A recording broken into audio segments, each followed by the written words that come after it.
Ebola Chrono Plus avec Adiatua Yassal.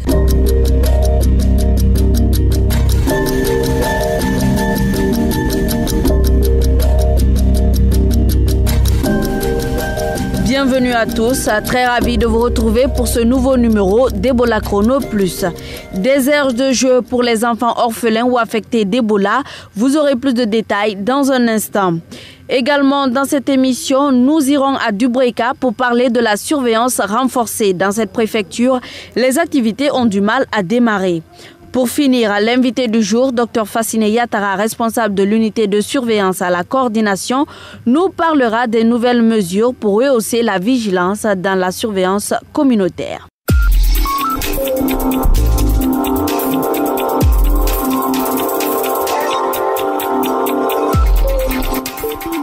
Bonjour à tous. Comme annoncé dans le sommaire, les enfants orphelins ou affectés d'Ebola retrouvent petit à petit le sourire grâce aux aires de jeu aménagées à Conakry. L'ONG Terre des Hommes, en collaboration avec 8 écoles primaires de la capitale, assiste plus de 200 enfants touchés par le virus.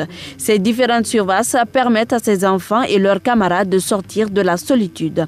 Bamomed a rencontré ces enfants dans ces aires de jeu. Suivez son reportage. Je suis dans la cour de l'école primaire de Tombo, dans la commune de Kaloum. Ici, une trentaine d'enfants orphelins d'Ebola jouent à la musique, font de la peinture, dessinent. Ils retrouvent la joie de vivre.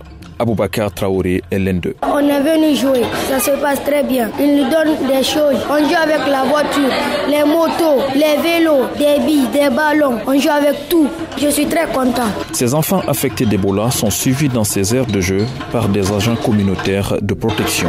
Leur rôle est de faire oublier les angoisses de la stigmatisation et du stress liés au décès de leurs parents. Ismaël Fatou Kamara est animateur à l'école primaire de Dixingar. Dans ce lot, il y a eu 2 personnes qui ont perdu leurs parents, qui sont tout près d'ici.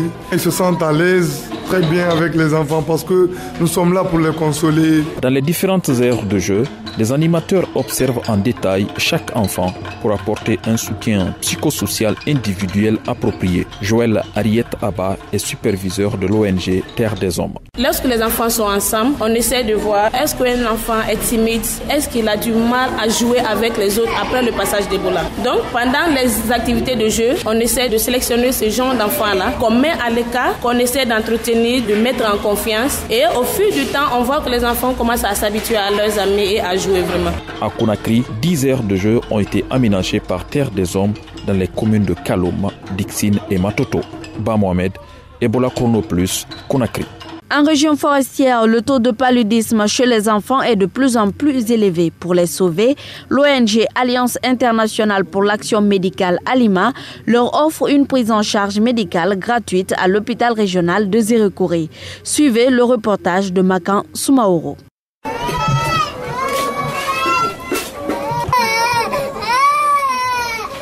Nous sommes à la pédiatrie de l'hôpital régional de Zérékoré.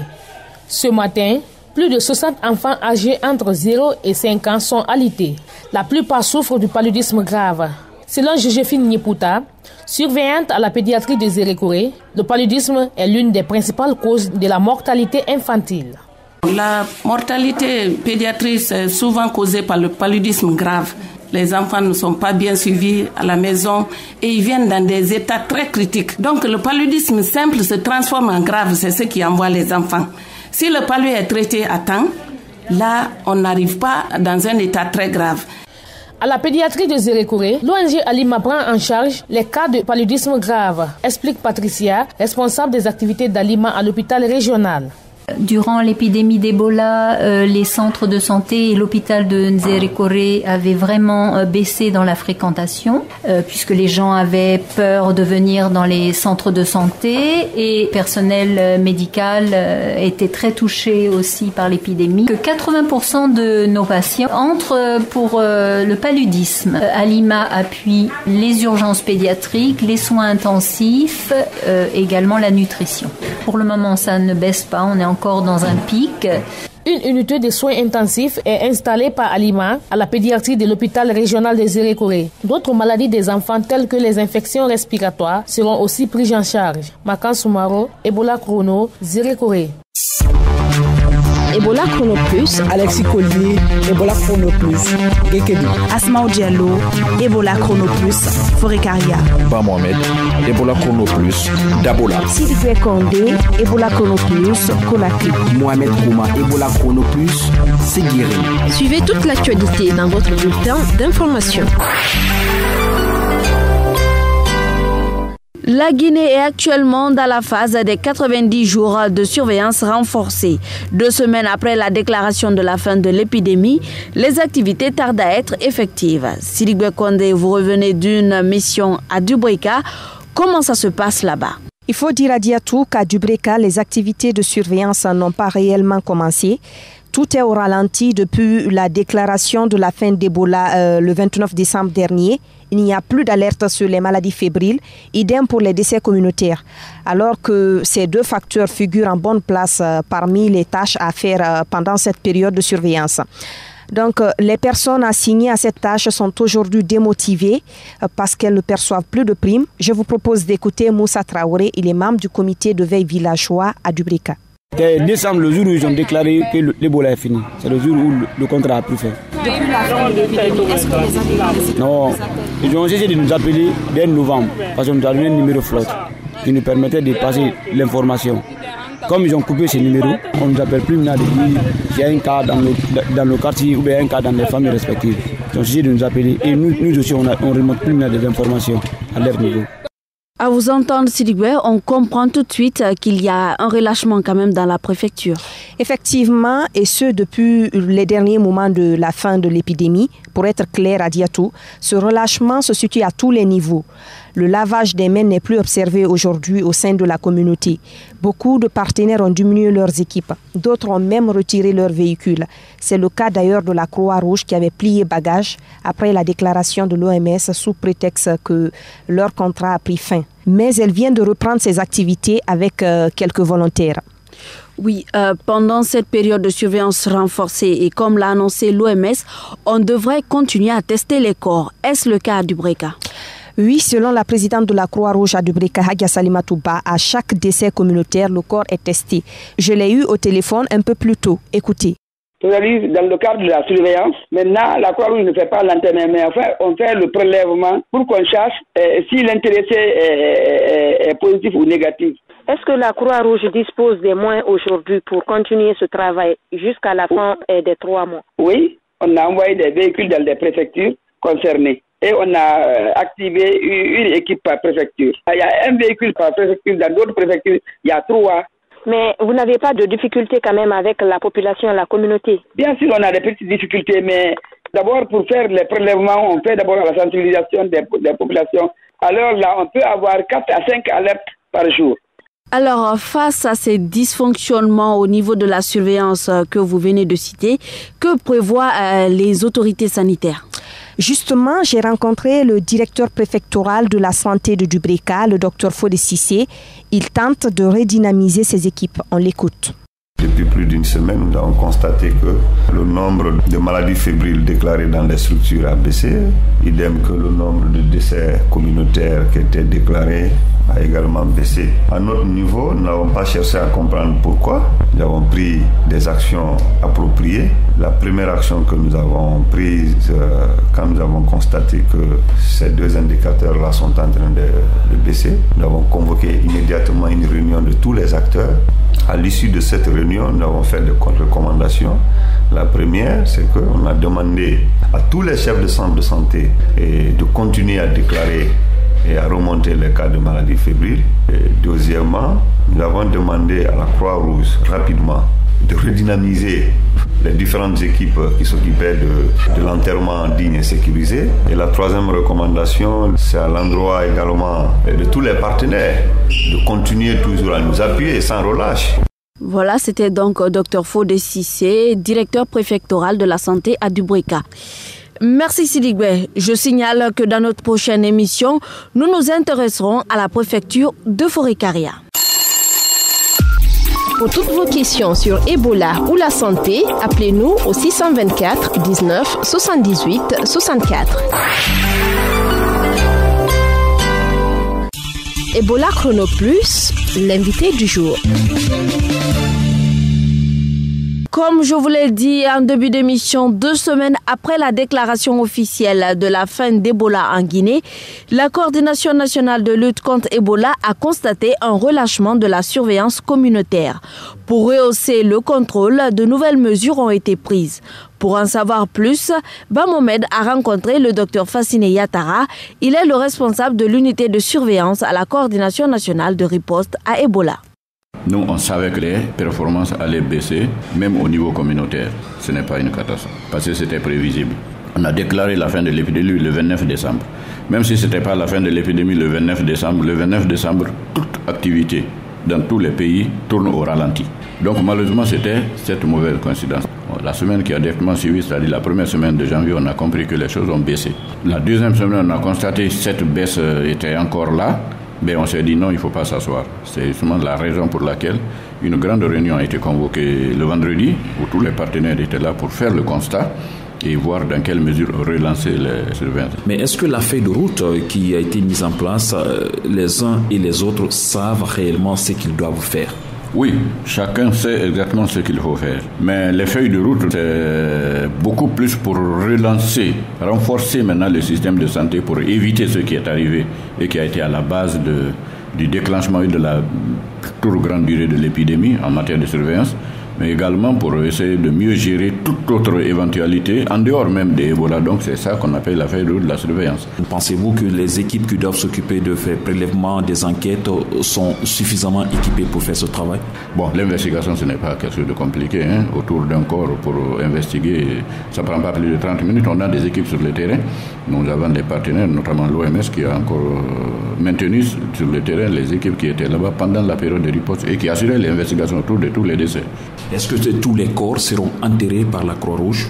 Tous les corps ne pourront pas être enterrés par la Croix-Rouge. Ce n'est pas tous les corps qui vont être testés. Et quels sont les corps qui vont être testés? Les corps qui vont être testés, ce sont ceux qui satisferont aux critères qui ont été édictés et admis par l'OMS. Un certain nombre d'éléments qui vont être posés comme question. Et après l'investigation, c'est les corps qui répondent à ces différents critères qui vont être testés et qui vont être enterrés de manière sécurisée avant qu'on ait les résultats. Est-ce que toutes les préfectures ont des labos aujourd'hui équipés et des personnels aussi mieux outillés? Toutes les préfectures n'ont pas les laboratoires. On a une stratégie de réduction des laboratoires au niveau des régions, mais ça dépend du niveau de décentralisation des laboratoires pour les tests Ebola. Pour le moment, on en a 6 qui couvrent les 6 régions, mais on va avoir environ une vingtaine de laboratoires de GNSPR qui vont pratiquement, on va avoir une couverture plus ou moins complète du pays en termes de laboratoire. Ce qu'on est en train de faire pour ces 90 jours, on va prendre de manière prioritaire certaines localités, notamment celles qui viennent de sortir de Ebola. Forcarea et Conakry, parce que c'est les derniers qui sont sortis de l'épidémie, les dernières. La Croix-Rouge se plaint de ses limites dans la remontée des alertes. Prélèvement systématique en ce moment n'est pas du tout possible. Ce qui est important, c'est que d'abord le système d'alerte va changer d'envergure, va changer de nature, va changer de stratégie. La nouveauté, c'est très quoi? La nouveauté, c'est que lorsqu'il y a un problème au niveau communautaire, ça remonte la filière sanitaire et non une filière parallèle qui était le 115 qui était là pour gérer l'épidémie d'Ebola. On n'est plus en train de gérer l'épidémie d'Ebola. On est en train de faire la surveillance pour la remontée de toutes les informations sanitaires et la surveillance de toutes les maladies à potentiel épidémique. Au niveau des communautés, il y en a environ 5 qu'on a retenues pour les agents communautaires. Il n'y a pas de structure parallèle maintenant de gestion de l'information. Quel est l'avenir aujourd'hui des CVV? Bon, les CVV ont été mis en place, c'était pour gérer l'épidémie également. Comité de veille villageois, c'était pour gérer l'épidémie. Comme CVV, il n'existe plus, mais c'est sûr que ceux qui remplacent tout ce qui se faisait au niveau communautaire, c'est les agents communautaires qui sont en train d'être recrutés et qui vont jouer le rôle de tout ce qui se faisait en termes d'alerte, de mobilisation au niveau des villages. Pourquoi la plupart des DPS ne remontent presque pas les alertes? On vient de la prendre en même temps, mais elle est à vérifier. Il faut que moi je m'assure que c'est effectif. C'était Dr Fassine Yatara, responsable de l'unité de surveillance à la Coordination nationale de riposte à Ebola. Ebola Chrono Plus, à vous la parole. À présent, place aux questions des auditeurs avec vous, Asmaou Diallo. Bonjour. Bonjour Adiatou, heureuse d'être encore parmi vous. Nous avons d'abord 2 questions concernant le diabète. Elles ont été envoyées au 624 19 78 64 par Monsieur Souma. Il est professeur d'anglais à Kouroussa. Bonjour à toute l'équipe d'Ebola Chrono Plus. Ma question est comment savoir qu'on a le diabète? Écoutons donc la réponse de Dr Barry Tcherno-Oumar, il est diabétologue. Pour savoir qu'on est diabétique, c'est très simple. Il suffit de se rendre à l'hôpital, aller rencontrer un médecin qui vous fait un bulletin de glycémie et vous rendez dans un laboratoire. Une fois que la glycémie est faite, vous revenez revoir le médecin, il interprète en fonction du résultat trouvé et vous dit si vous êtes diabétique ou pas. Deuxièmement, vous pouvez aussi, devant les signes du diabète hyperglycémique, quand le taux de sucre est élevé, quand vous urinez beaucoup, quand vous buvez beaucoup, vous pouvez vous rendre vous-même dans n'importe quel laboratoire, demander un test de glycémie. Devant ce résultat, s'il n'est pas dans les normes, on va vous référer toujours chez un médecin qui sait bien interpréter. Ça peut être un diabétologue ou un médecin généraliste qui va bien interpréter le résultat et vous confirmer est-ce que vous êtes diabétique ou pas. Ensuite, il demande comment éviter le diabète. Dr Barry Tcherno-Oumar explique. Bon, pour éviter le diabète, c'est des comportements très simples qu'on doit faire. Il s'agit d'avoir un régime alimentaire équilibré, consommer moins de sucre, moins d'huile et moins de sel, avoir une activité physique régulière, éviter la sédentarité, éviter aussi les vices, l'alcool, le tabac, etc. C'était Dr Barry Tcherno-Oumar, il est diabétologue. Nous avons également des questions sur l'hypertension. Oui, ce sont des questions posées par Alpha Cabinet Camara, rencontré à Dubruka. On écoute. Je suis inquiété par une maladie qu'on appelle hypertension, mais je voudrais savoir qu'est-ce qu'il faut pour prévenir cette maladie et quelle est la vraie source de cette maladie. Pour répondre à cette question, nous avons rencontré le docteur Barry Ibrahima Sori, c'est un spécialiste des maladies cardiovasculaires. Il y a 2 grands groupes d'hypertension artérielle. Le premier grand groupe d'hypertension artérielle est appelé hypertension artérielle essentielle, c'est-à-dire sans cause connue. C'est la plus grande proportion d'hypertension artérielle. Donc, dans cette hypertension artérielle essentielle, les causes ne sont pas très évidentes. Mais il existe des facteurs de risque. C'est généralement des personnes d'un certain âge avec 1, 2 ou plusieurs facteurs de risque cardiovasculaire. L'autre deuxième groupe, c'est lorsque l'hypertension artérielle est secondaire. Là, la cause est connue. Elle peut être secondaire à une maladie rénale, par exemple. Là, on sait que c'est le rein qui est malade. On va soigner le rein et généralement, on peut, si ce n'est pas trop évolué, on peut remédier à l'hypertension artérielle. Ou alors, c'est un problème au niveau des vaisseaux, par exemple la coartation de l'aorte. C'est chirurgical. Les chirurgiens ou les cardio-chirurgiens savent ce qu'il faut faire, généralement, dans ce cas. Ou alors, c'est dû à la consommation abusive des toxiques. Quant à comment prévenir l'hypertension artérielle, le docteur Ibrahima Sori nous a aussi donné une réponse. On l'écoute à nouveau.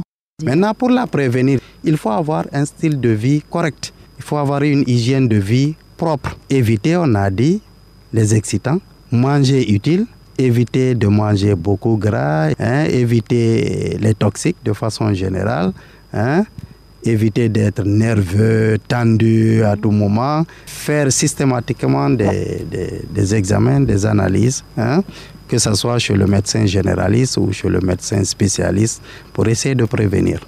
C'était donc le docteur Ibrahima Sori Barry, qui est spécialiste des maladies cardiovasculaires.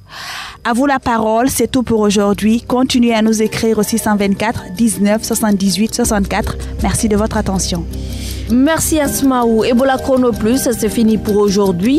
La rédaction en chef était assurée par Afiou Amata, la technique par Mamadou Kone, assisté par Cabinet Sano, et à la présentation Adiatou Yassal. Merci de votre attention et à la prochaine pour un nouveau numéro d'Ebola Chrono Plus.